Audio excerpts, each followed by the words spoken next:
Carta de Paulo a Tito, capítulo 1, versículo 1, diz o seguinte: Paulo, servo de Deus e apóstolo de Jesus Cristo, para promover a fé que é dos eleitos de Deus e o pleno conhecimento da verdade, segundo a piedade. Paulo, servo de Deus e apóstolo de Jesus Cristo. Mais uma vez, Paulo, servo de Deus e apóstolo de Jesus Cristo. Amém. Quero convidá-los a se atentarem ao início dessa carta. Nós tendemos, ao começar a ler as cartas, eu não sei se você já teve esse vício, mas eu confesso que já tive, ao passar pela saudação inicial, pelo prefácio ali, a passar sempre correndo. Essa é a parte que a gente passa mais correndo, porque a gente quer saber da carne, do conteúdo mesmo da carta, que está depois da saudação. Mas Paulo, como eu posso dizer, eu não sei se essa é uma expressão que se cabe, porque não sei exatamente o significado, mas deduzo. Paulo não dá ponto sem nó. Paulo não escreve as suas saudações à toa. Não coloca as suas palavras como coloca, na ordem que coloca, simplesmente porque ele achou que soaria bonito. Paulo é intencional quando escreve a sua carta. Isso porque quando Paulo escreve a carta a Tito, ele não escreve de si mesmo, mas ele escreve inspirado por Deus. Por isso é importante nós tomarmos nota e atenção para os primeiros versículos da carta, mesmo que seja apenas uma saudação de Paulo para quem ele está endereçando a sua carta. E nessa introdução da carta, nesse início da carta, das cartas pastorais, vocês sabem quais são as cartas pastorais? Primeira e segunda Timóteo e Tito. Alguns vão dizer também Filemão, mas há uma divergência nesse ponto, mas uma clareza a respeito. Todos concordam que primeira e segunda Timóteo e Tito são cartas pastorais, cartas direcionadas para pastores, para que eles possam aprender como pastorear a sua igreja, como devem lidar com problemas X que aparecem nessas cartas. O ponto é que nas introduções que você tem nas cartas pastorais, as duas cartas a Timóteo, delas, essa é a mais longa que Paulo tem, embora seja a carta menor. A de Tito é menor do que 1 e 2 Timóteo. A introdução é a mais longa de todas as outras duas cartas ou epístolas pastorais. E diferente das outras introduções que Paulo faz, quando você for ler as introduções de Paulo nas outras cartas, e talvez, se o tempo nos permitir, nós leremos algumas outras introduções, mas diferente de outras introduções das cartas de Paulo, nessa carta, Paulo não explica em que situação ele está.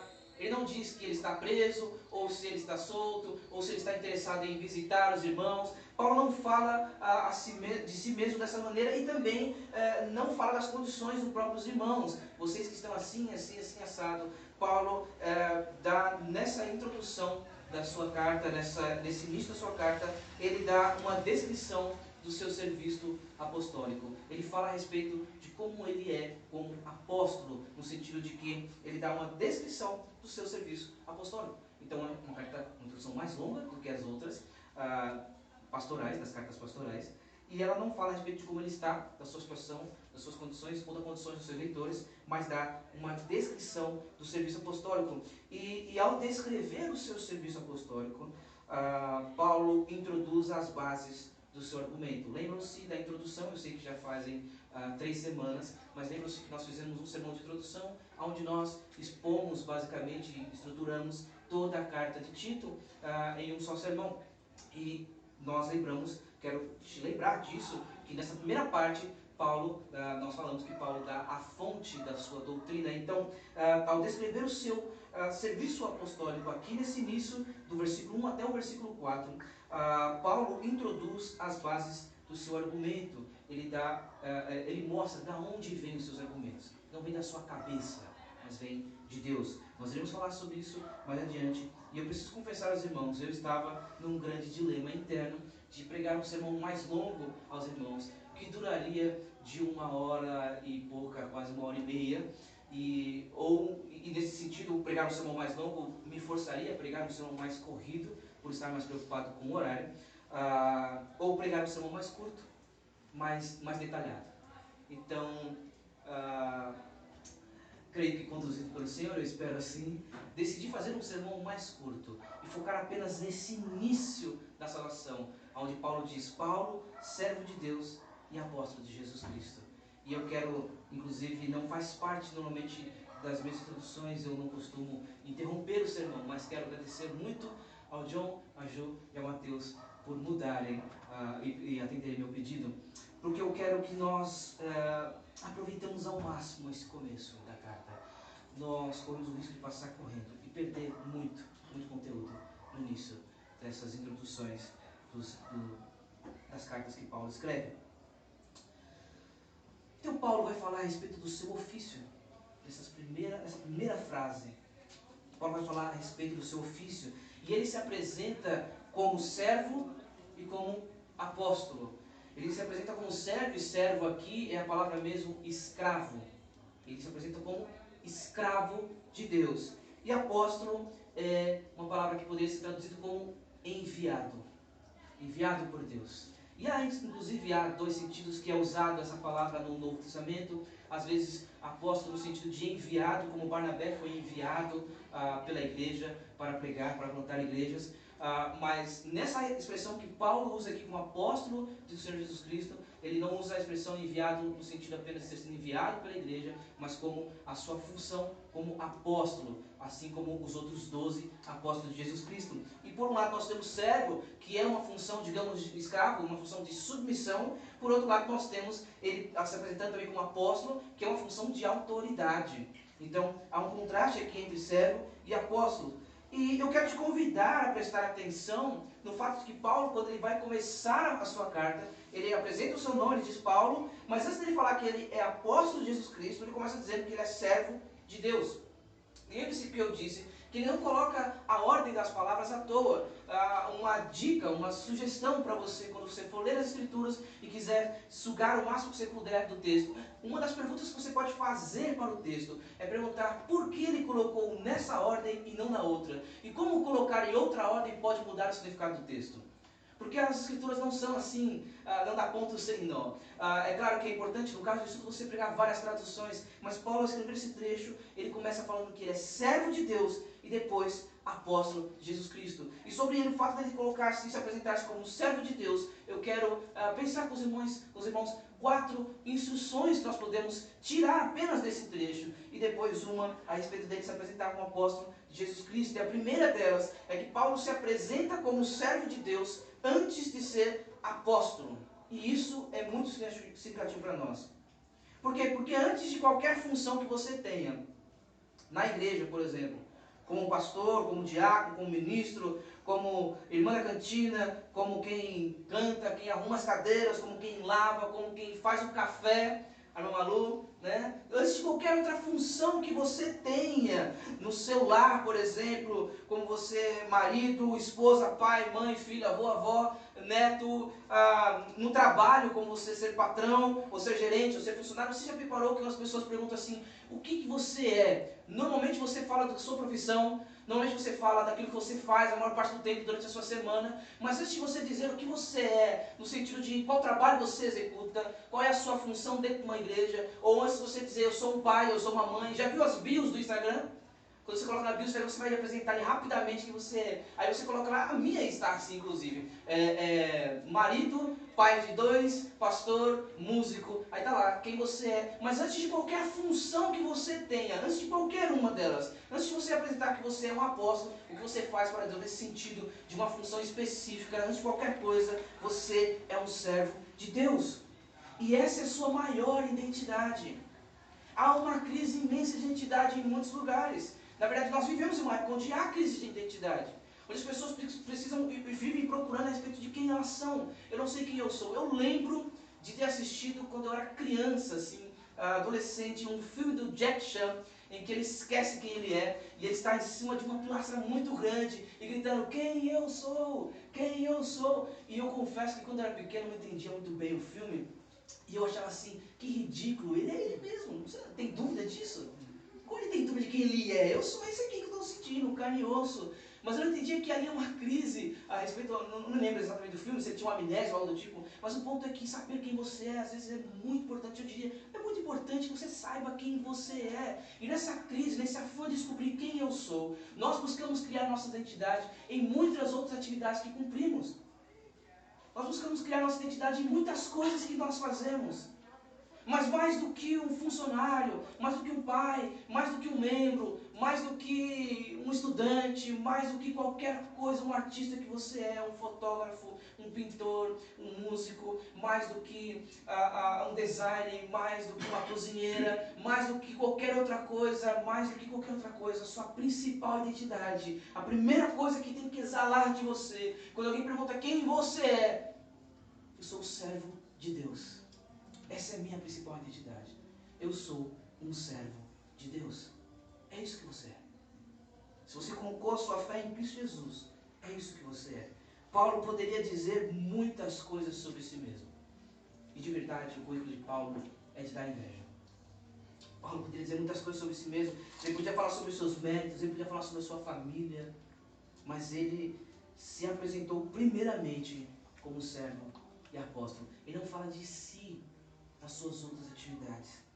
Olha o que ele diz quando ele está combatendo sobre as pessoas se vangloriarem por quem elas são ou pelas suas próprias obras. Em Filipenses 3, do versículo 4 e 6, ele diz o seguinte, ele diz: é verdade que eu também poderia confiar na carne. Se alguém pensar que pode confiar na carne, eu ainda mais. E ele diz por quê? Foi circuncidado no 8º dia, ou seja, ele cumpriu a lei certinha desde que nasceu. Sou da linhagem de Israel, não sou gentil, não sou um ramo enxertado na oliveira verdadeira, como diz Romanos 11. Da tribo de Benjamim, ó, tem identidade, tem genealogia. Hebreu de hebreu. Quanto à lei, era fariseu, que são os mais rigorosos no cumprimento da lei naquela época. Quanto ao zelo, perseguidor da igreja, de tão zeloso que era. Quanto à justiça que há na lei, irrepreensível. Aos olhos dos homens, ele tem muitas qualificações. O currículo de Paulo é de dar inveja. Mas quando Paulo vai falar a respeito dele, de quem ele é, e deixe-me pontuar isso, nós iremos falar provavelmente isso na semana que vem, mas deixe-me já adiantar isso. Ele escreve essa carta, eu já disse isso, mas quero repetir. Ele escreve essa carta não apenas para Tito. Tito sabia quem era Paulo. Ele escreve essa introdução também para aqueles que leriam a carta, tanto os falsos mestres, quanto aqueles membros das igrejas de Creta. Mas ele não dá as suas qualificações, digamos que carnais. A sua genealogia, da família de não sei quem. E se tratando do ambiente e de uma região que nós estamos, há uma tendência de nas discussões dizer assim, você sabe quem eu sou? Você não sabe quem eu sou? E é uma tendência de nós queremos nos escorarmos nas nossas funções, em quem nós somos. Mas Paulo se apresenta primeiramente como servo de Deus e apóstolo de Jesus Cristo. E o fato de ele colocar servo antes de apóstolo nos mostra que antes de qualquer função que você tenha, você é um servo de Deus. Essa é a sua maior identidade. Segunda coisa que eu quero chamar a sua atenção a respeito dessa apresentação dos ofícios de Paulo é que Paulo, quando usa a expressão servo antes de apóstolo, nos mostra que ele está a serviço de Deus e não em seus próprios interesses. Isso não mostra apenas a respeito de quem ele é, mas das suas motivações. Paulo, ao colocar servo antes de apóstolo, mostra que ele está a serviço de Deus e que o seu apostolado está a serviço de Deus e não aos seus próprios interesses. E esse é um contraste gigante entre Paulo e os falsos mestres que serão combatidos nesse texto. Os falsos mestres tinham interesses exclusos, particulares. Olha o versículo 11 dessa carta, no capítulo 1, versículo 11, diz o seguinte: Paulo está dizendo para Tito que é preciso fazer com que se calem os falsos mestres. Por quê? Porque andam pervertendo casas inteiras, ensinando o que não devem, com a intenção vergonhosa de ganhar dinheiro. Essa é a intenção deles. Intenções particulares, questionáveis. Mas Paulo, quando usa a expressão servo antes de apóstolo, ele mostra que a sua motivação e o seu serviço é a Deus e não aos seus próprios interesses. Paulo nos recorda que todo serviço, e no caso dele é apostolado, mas todo serviço é a serviço de Deus.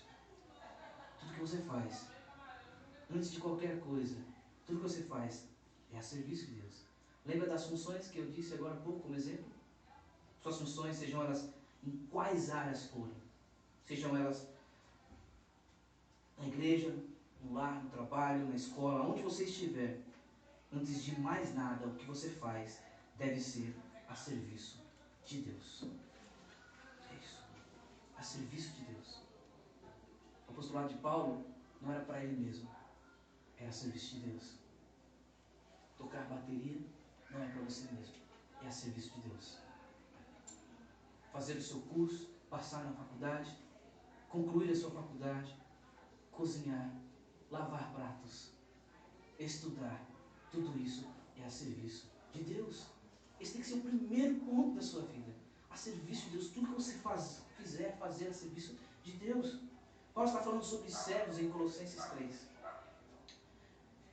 Mas essa aplicação, essa fala de Paulo se aplica a todos os seus serviços que você presta. Como pai, como mãe, como filho, como filha. Ele diz em Colossenses 3, 23 e 24, ele diz: tudo o que fizerem, e tudo aqui quer dizer tudo mesmo. Não é algumas coisas, tudo o que fizerem, façam de todo o coração. Por quê? Como para o Senhor e não para as pessoas, sabendo que receberão do Senhor a recompensa da herança. Porque se a gente faz para os homens, a gente só trabalha quando o patrão está vendo.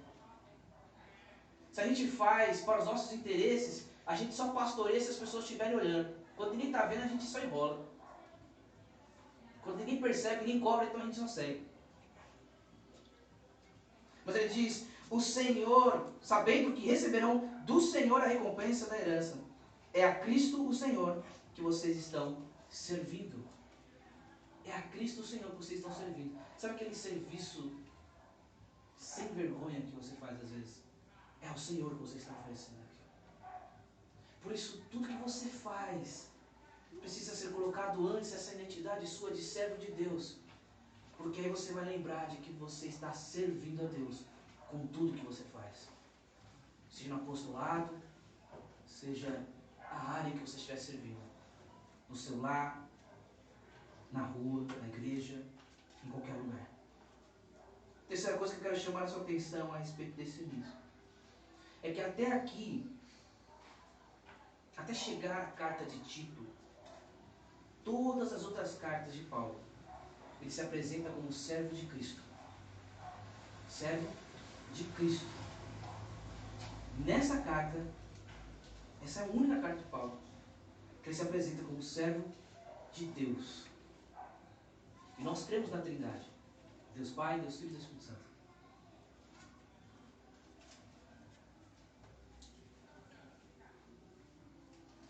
Vamos para Romanos. Faça esse exercício juntamente comigo. Se nós formos rápidos, dá para fazer em todos.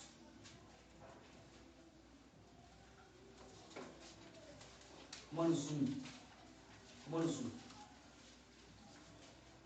Vamos manejar bem. E esse é o barulho que a gente gosta de ouvir. Barulho de folhas balançando no culto. Romanos 1 diz: Paulo, servo de Cristo Jesus, chamado para ser apóstolo, separado para o Evangelho de Deus. 1 Coríntios.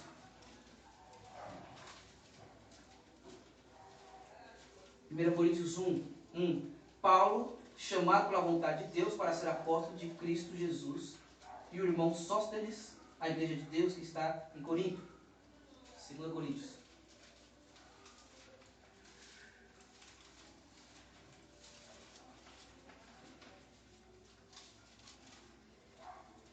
Agora sou eu que estou apanhando aqui.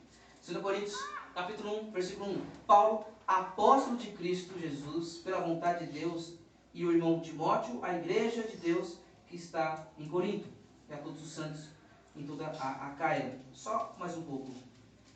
Vamos para Gálatas, nem...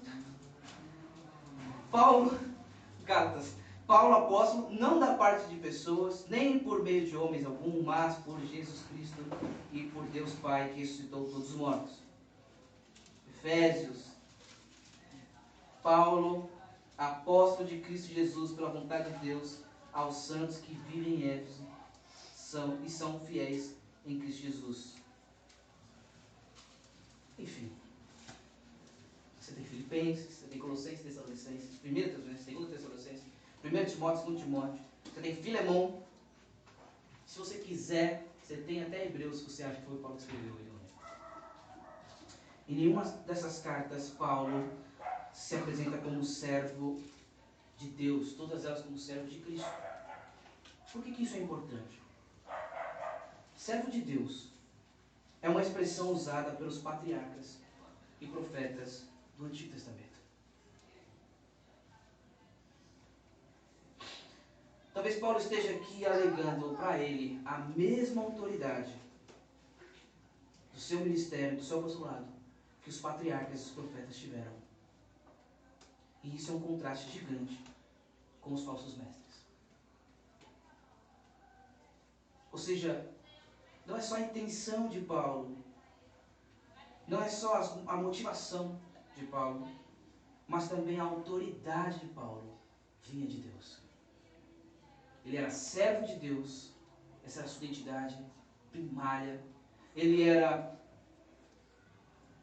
estava a serviço de Deus, essa era a sua motivação. Mas ele era servo de Deus e apóstolo de Jesus Cristo.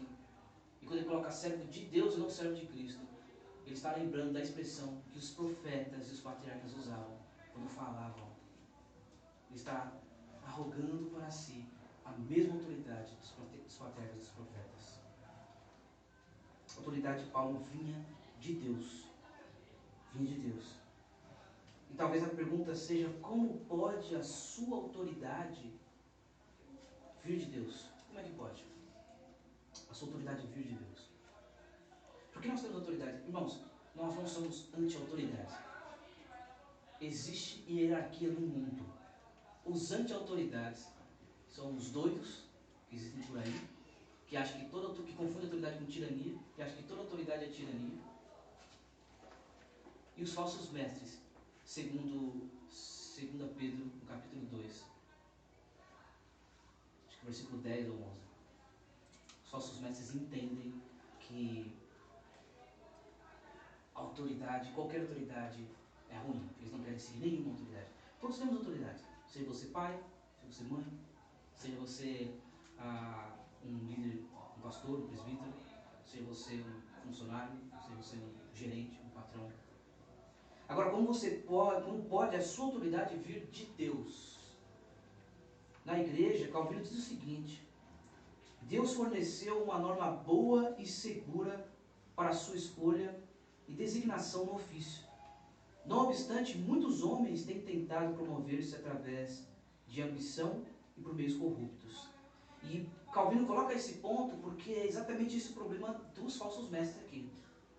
Mas eu quero destacar o ponto anterior, é que Deus estabeleceu uma ordem, uma maneira de como a autoridade vir de Deus.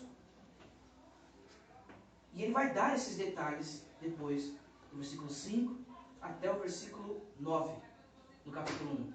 E nós vamos gastar mais tempo com isso, mais à frente. No lar, como a sua autoridade pode vir de Deus? Isso é muito importante. Homens não são cabeças em seus lares, quando decidem assumir esse papel, ou quando o fazem corretamente. Homens são os seus cabeça dos seus lares, e ponto. Seja ele cristão ou não. Reconheça ele isso ou não. Faça ele isso bem ou não. Homens são cabeça dos seus lares, porque Deus deu essa autoridade a eles. Eles são cabeça mesmo quando não assumem ou reconhecem que são, e mesmo quando falham no cumprimento desse papel. No trabalho, como você pode entender que a autoridade que você tem é dada por Deus? E esse é um princípio que eu quero agora, por isso passei correndo entre os outros dois, na igreja, no lar, no trabalho. Esse é o mesmo princípio que pode ser colocado em todas as áreas de autoridade. Como você pode saber que a autoridade que você está exercendo é uma autoridade dada por Deus? É quando você exerce sua autoridade como Deus ordenou que você fizesse. Esse é o ponto. Quando você exerce a sua autoridade como Deus ordenou. No trabalho, existe uma maneira de você exercer a sua autoridade bíblica. Efésios 6:9 diz: E vocês, senhores, façam o mesmo com os servos, deixando as ameaças, sabendo que o Senhor, tanto deles como de vocês, está nos céus, e que Ele não trata as pessoas com parcialidade.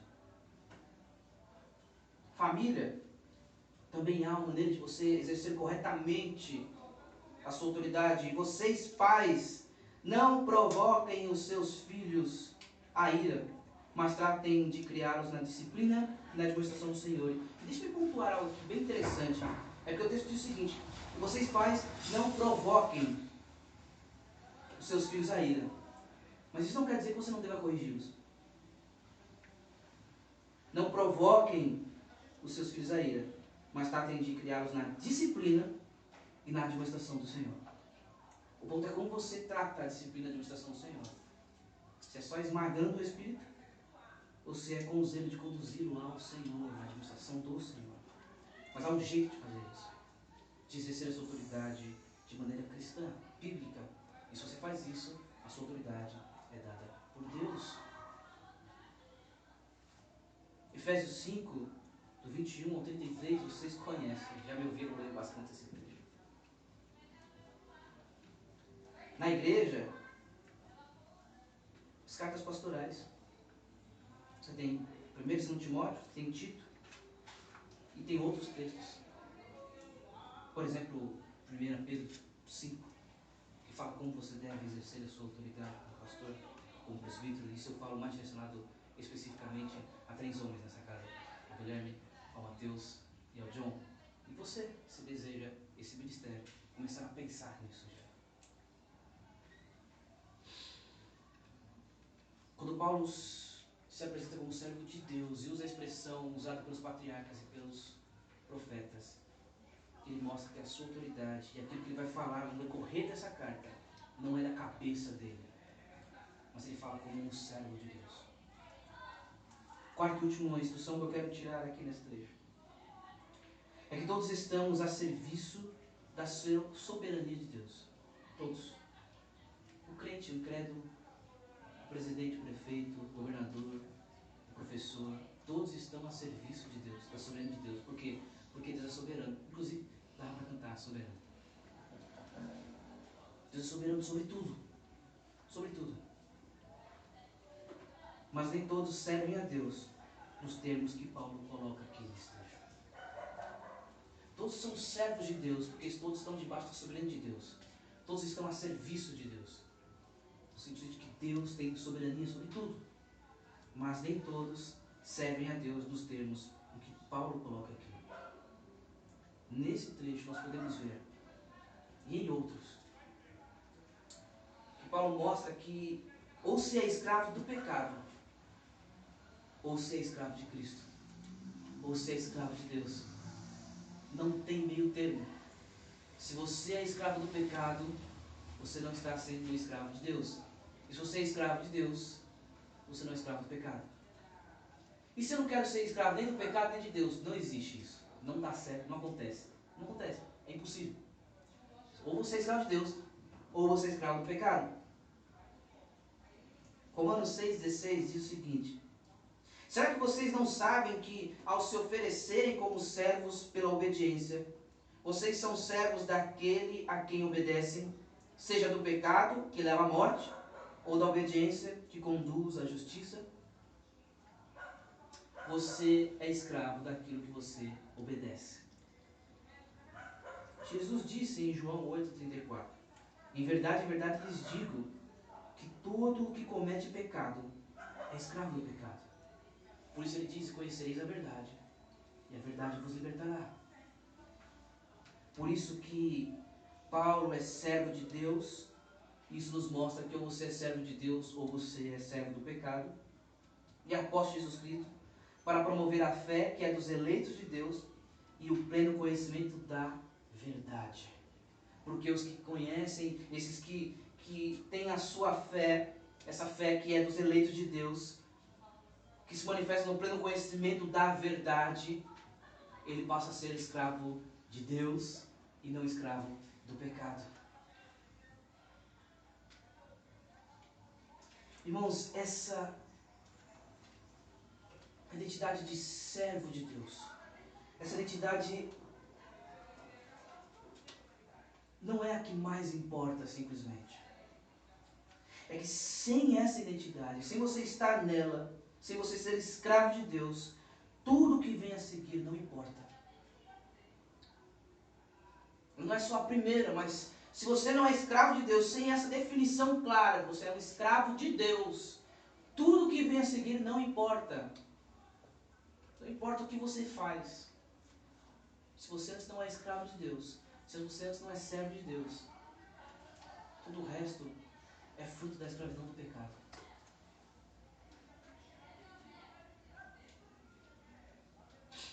Então um servo faz serviços. Óbvio.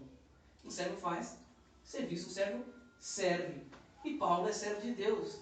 E se ele é servo de Deus, qual é o serviço que Paulo presta para Deus logo a seguir de maneira mais específica? Ele diz servo de Deus e apóstolo de Jesus Cristo. Irmãos, embora todos sejamos servos de Deus, todos que confessam, obviamente, colocam sua fé em Cristo Jesus, quando eu falo todos os salvos. Embora todos sejamos servos de Deus, nem todos exercemos a mesma função. Simples isso. Calvino diz que há diferentes graus de servos de Deus. Embora todos sejamos servos de Deus, há diferentes graus de servos de Deus. Por que pontuar isso é importante para nós hoje? Quero chamar a sua atenção para esse ponto, porque tende-se a dizer o seguinte: você talvez já tenha dito, ou você mesmo já tenha feito isso. É dizer, eu trato todos iguais. Patrão e porteiro eu trato sempre igual. Todo mundo eu trato igual. Só que a régua normalmente que regulariza essas relações tendem a ser para baixo e não para cima. Você já viu essa pessoa dizer assim, eu trato todo mundo igual, o patrão e o porteiro eu trato todo mundo igual. Mas nós temos que tomar cuidado com essa ideia de que apenas tratar todos iguais está resolvida. Se é a régua que regulariza a tratativa de como você trata todos iguais, é uma régua para baixo e não para cima.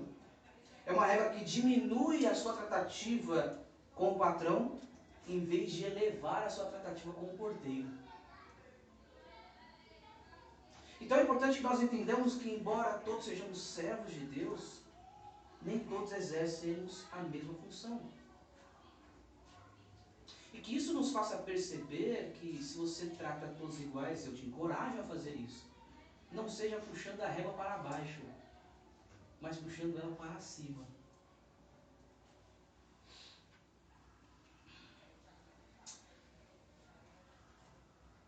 Eu disse que pregaria um texto menor para ser mais breve, mais rápido. Então eu quero encerrar respondendo uma pergunta: é por que essa ênfase tamanha no fato de Paulo se apresentar como servo e apóstolo? Se não já bastasse, isso foi dito até aqui. Quero lhe dar a principal razão do porquê essa ênfase grande em servo e apóstolo. Porque aquele que tem toda a autoridade se fez servo. Por isso. E ser servo é ser humano. Em Filipenses 2, do versículo 5 a 8, um texto que nós conhecemos muito, diz que tenham entre vocês o mesmo modo de pensar de Cristo Jesus, que mesmo existindo na forma de Deus, não considerou ser igual a Deus, algo que deveria ser retido a qualquer custo. Pelo contrário, ele se esvaziou da sua divindade. Aliás, desculpa, preciso tomar cuidado para não cometer uma heresia. A sua divindade não, mas de se apegar, de ter retido a qualquer custo sendo Deus. Se esvaziou, assumindo a forma de servo. Então o que ele fez? Esvaziou e assumiu a forma de servo. E que forma que é essa? Tornando-se semelhante aos seres humanos. Ser servo é ser humano. E reconhecido em forma humana, ele se humilhou, tornando-se obediente até a morte de cruz. Mais um texto. Marcos 10, 43 a 45, ele diz: mas entre vocês não é assim. Pelo contrário, quem quiser tornar-se grande entre vocês, que se coloque a serviço dos outros. E quem quiser ser o primeiro entre vocês, que seja servo de todos. Pois o próprio Filho do Homem não veio para ser servido, mas para servir e dar a sua vida em resgate por muitos. Aquele que serve a Deus, serve também uns aos outros. Aquele que é servo de Deus, serve uns aos outros. Essa é uma característica de um servo de Deus. Porque essa ênfase então em ser servo de Deus e apóstolo? Porque em Jesus nós temos o seu exemplo, como foi dito aqui. Em Jesus nós temos o seu exemplo. Mas note, a morte de cruz, a humilhação de Cristo, que é ter se tornado homem, a humilhação de Cristo, e repito, a humilhação de Cristo não é só, se eu posso dizer só, a crucificação. A humilhação de Cristo é ter se feito homem, ter se feito servo. Essa é a humilhação de Cristo. Já começa daí. E a humilhação de Cristo até a cruz não é só para ser exemplo, não é menos que isso.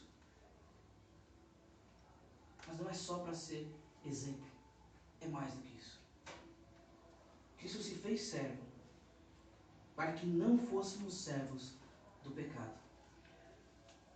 Cristo se fez servo, Cristo se humilhou até a morte, para que nós não fôssemos mais escravos do pecado, mas escravos de Cristo, escravos de Deus. Nas palavras de Paulo, servos de Deus. Por isso Cristo morreu, para que você fosse livre da escravidão do pecado e pudesse dizer assim como Paulo: eu, Antônio, eu, Natan, eu, Jonathan, eu, Ju, eu, Débora, eu, Mateus, eu, servo de Deus. Vamos orar?